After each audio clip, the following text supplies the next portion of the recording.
आज हम एक ऐसे वायरस के बारे में चर्चा करने जा रहे हैं जो पूरा देश में, पूरा विश्व में तहलका मचा रखा है।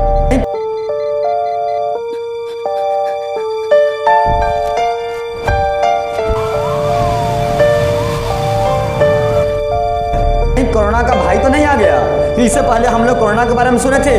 आज फिर कोरोना का भाई, जिसका नाम है निपा वायरस।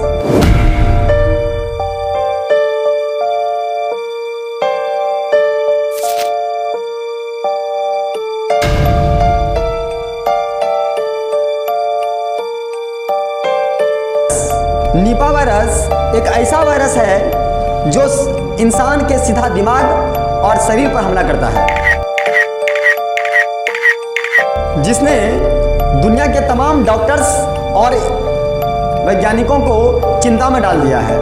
साथियों, मैं आपको बता दूं, अगर समय रहते सावधानी ना बरती जाए तो यह वायरस जानलेवा हो सकता है।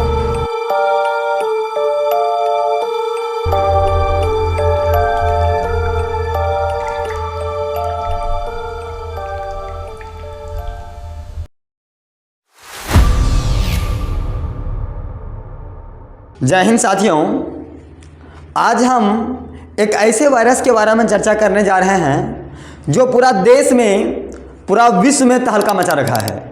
इससे पहले हम लोग कोरोना वायरस से परेशान थे।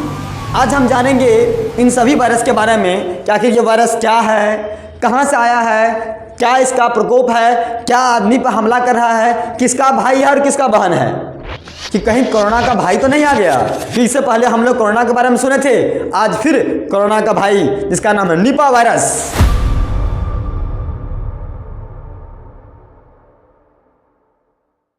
साथियों नमस्कार, आज एक ऐसे वायरस पर चर्चा करने जा रहा हूं जो हम लोगों के बीच में काफी चर्चा का विषय बना हुआ है, जिसने दुनिया के तमाम डॉक्टर्स और वैज्ञानिकों को चिंता में डाल दिया है। निपा वायरस एक ऐसा वायरस है जो इंसान के सीधा दिमाग और शरीर पर हमला करता है। साथियों, मैं आपको बता दूं, अगर समय रहते सावधानी ना बरती जाए तो यह वायरस जानलेवा हो सकता है। साथियों, मैं आपको बता दूं, लेकिन हमें सबसे पहले यह जानना जरूरी है कि आखिर यह वायरस कहां से आया है, हमारे देश में, हमारे राज्य में किन किन जगह पे प्रभावित कर रहे हैं, किन किन जगह पे लोगों को, जानवरों को और ना जाने किन किन चीज़ों को प्रभावित कर चुके हैं, कहाँ कहाँ फैल चुका है, कितने ज़्यादा खतरनाक हैं, इन सभी बातों के बारे में जानेंगे। किन राज्यों में इसका खतरा बहुत ज़्यादा बढ़ रहा है, और सबसे ज़रूरी बात कि हम खुद को और अपने परिवार को इस वायरस से कैसे सुरक्षित रख सकते हैं। दोस्तों, निपा वायरस एक खतरनाक संक्रमण वायरस है जो जानवरों से इंसानों में फैल रहा है। सबसे पहले यह वायरस 1998 में मलेशिया में पाया गया था। वैज्ञानिकों के अनुसार यह वायरस मुख्य रूप से फल खाने वाले चमगादड़, फ्रूट बीट्स से फैलता है। जब ये चमगादड़ फल या पेड़ के रस को संक्रमित कर देता है और यही फल या रस इंसान या जानवर खा लेते हैं तो उनमें संक्रमण फैलने की संभावना बढ़ जाती है।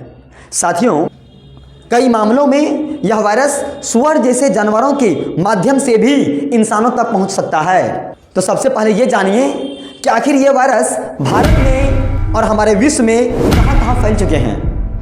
तो मैं आपको बता दूं, भारत में भी वायरस के मामले सामने आ चुके हैं।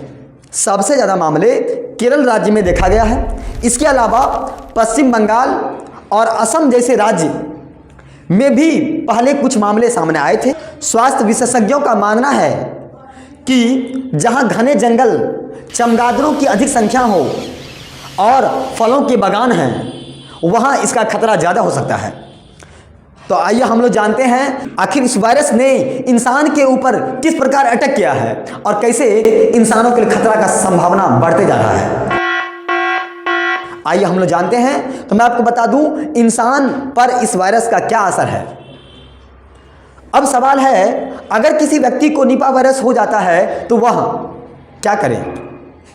इसके शुरुआत लक्षण तो सामान्य लगते हैं, जैसे तेज बुखार, सिर दर्द, उल्टी, कमजोरी, लेकिन कुछ समय बाद यह वायरस इंसान के सीधा दिमाग को प्रभावित कर सकती है, जिससे लोगों को सांस लेने में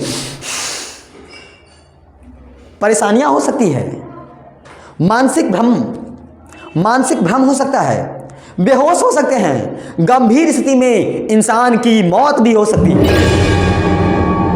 इसलिए हमारे तमाम डॉक्टर्स और वैज्ञानिकों का मानना है कि यह वायरस काफ़ी खतरनाक है, बहुत खतरनाक है इंसान के लिए और साथ ही साथ जानवर के लिए। कि इस वायरस से रोकथाम के लिए हमारे समाज में और हमारे देश में हमारे स्वास्थ्य मंत्री और हमारे सरकार को क्या करना चाहिए। ऐसी बीमारी से बचाव के लिए सरकार की भूमिका बहुत महत्वपूर्ण होती है। कितना 3-4 बातों पर मुख्य रूप से ध्यान देना चाहिए।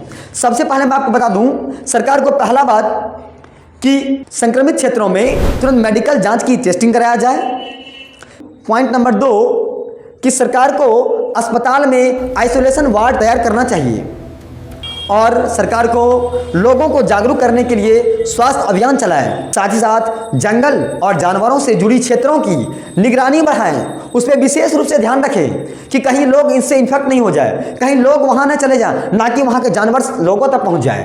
साथ साथ मैं आपको बता दूँ, हमारे समाज और हम और हमारे समाज के लोगों को इस वायरस से बचाव के लिए क्या करना चाहिए, हमें सरकार को किस तरह से मदद करना चाहिए और सरकार हमारा किस तरह से सहयोग दे।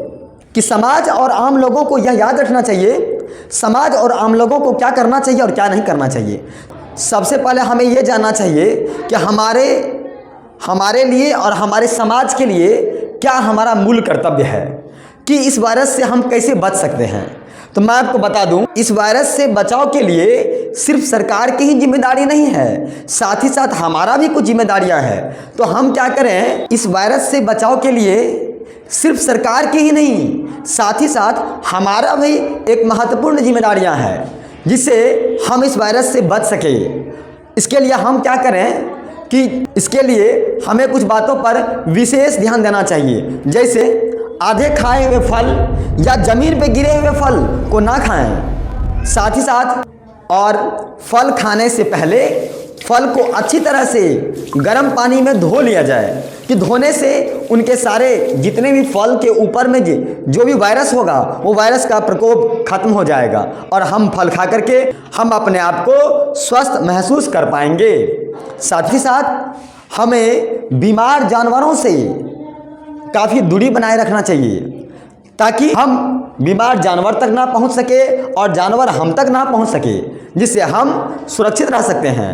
और अगर आपके साथ तेज बुखार या और कुछ अजीब लक्षणें देखने को मिले, तुरंत डॉक्टर से सलाह लेना चाहिए, हमें डॉक्टर से मिलना चाहिए। दोस्तों, मैं आपको बता दूं, बीमारियां तब खतरनाक होती है जब हम उन्हें नज़रअंदाज करते हैं, लेकिन हम अगर जागरूक रहें और डॉक्टर्स वैज्ञानिकों की सलाह को माने और डॉक्टर्स के कहे गए नियमों का पालन करें, तो हम बीमारी से जीत सकते हैं। और डॉक्टर के बताए गए सलाह को माने और सावधानी बरतें तो हम बीमारी से जीत सकते हैं।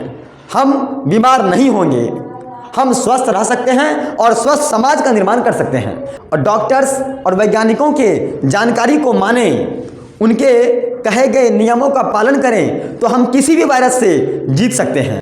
अंततः मैं अपने समाज के सभी लोगों के लिए एक बात कहना चाहूँगा, सावधानी ही सबसे बड़ी सुरक्षा है। स्वस्थ समाज ही मजबूत राष्ट्र की पहचान है। सावधानी ही सबसे बड़ी सुरक्षा है और स्वस्थ समाज ही मजबूत राष्ट्र की नींव है, मजबूत राष्ट्र की पहचान है। जय हिंद साथियों, फिर मिलता हूँ नेक्स्ट वीडियो में, तब तक के लिए जय हिंद, जय भारत, थैंक यू।